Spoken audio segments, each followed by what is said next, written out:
Good evening, everyone. I'm from Ecuador. I've been here for 16 years. And I was just sharing with Joe that I've worked in Wendy's as he did, I don't know how long ago, but thank you, Nick, for having me here. Nick is a great leader, neighbor, friend. So my topic today was, I was just like, what should I talk about? So what am I being struggling with? Obviously, mental health. Most of us went through it during the pandemic. And to me, it was just like, how can I make it in a positive outcome and not sound bitter? And so I thought, well, I did embrace myself and fought with my demons and learn how to live above them in order to strive and achieve what I thought it was very valuable to me and for my community. So the first thing I did, I thought, okay, embracing the hardships of COVID and turning them into solutions. So how did I do that? Realizing what was the problem, what was causing this anxiety.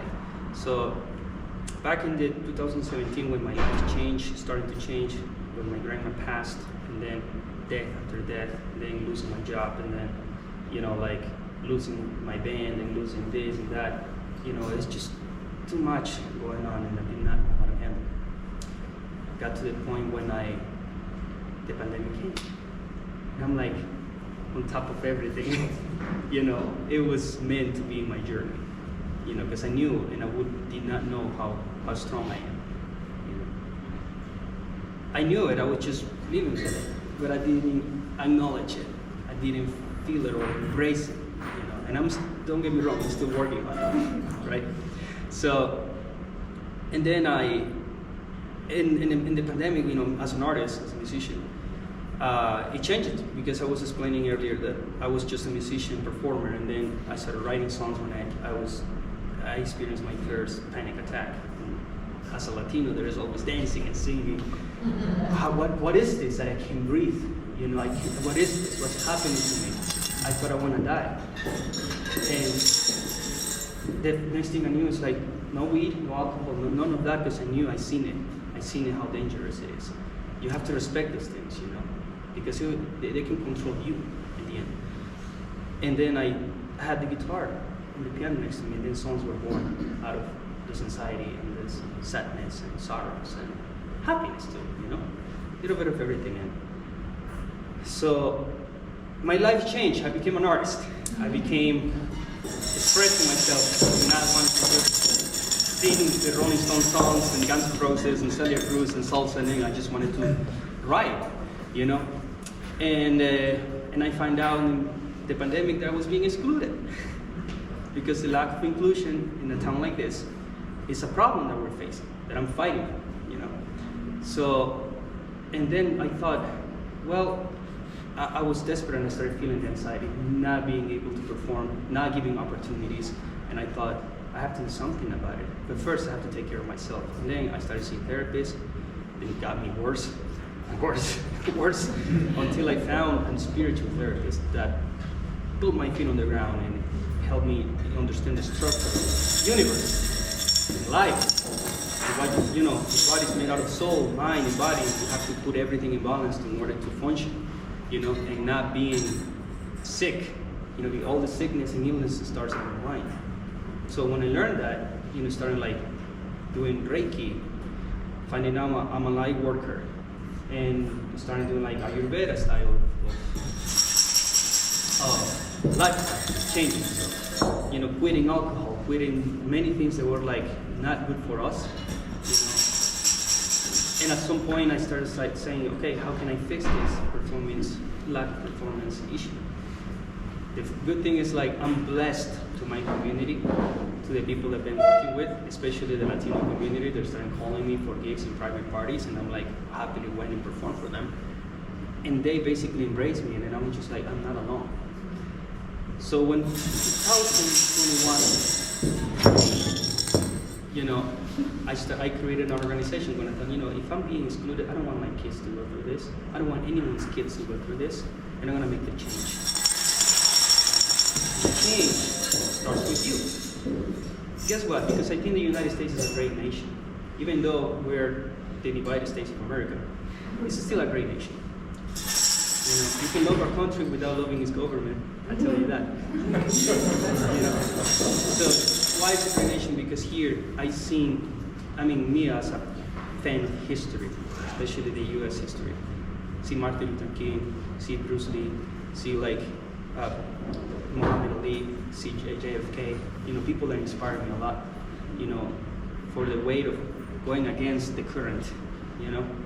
And they end up being, they put a bullet in their head for doing so, but they make the change. Because the change starts in you. It starts in your hearts. Because once you change yourself, you go and do things, change your community, then you change your city, then you change your state, then you change your country, and guess what? What's one of the greatest nations in the world, the United States. And then you can change your world. It can probably happen in 50 years, probably in 5 years, you don't know. But you started the first wave of ideas that cannot be killed. Now, I thought, well, I'm being excluded, and what should I do?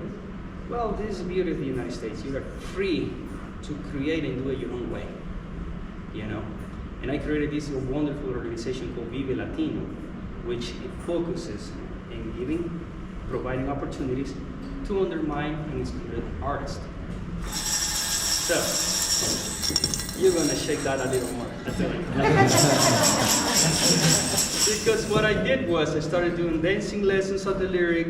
It happens, start building it up, and I brought bands, and I brought, these bachata bands from Denver, my band that was excluded and everything, and I'm just like, it's 100 people, then 250, then 300 people. I'm like, whoa, people being itchy to dance and party,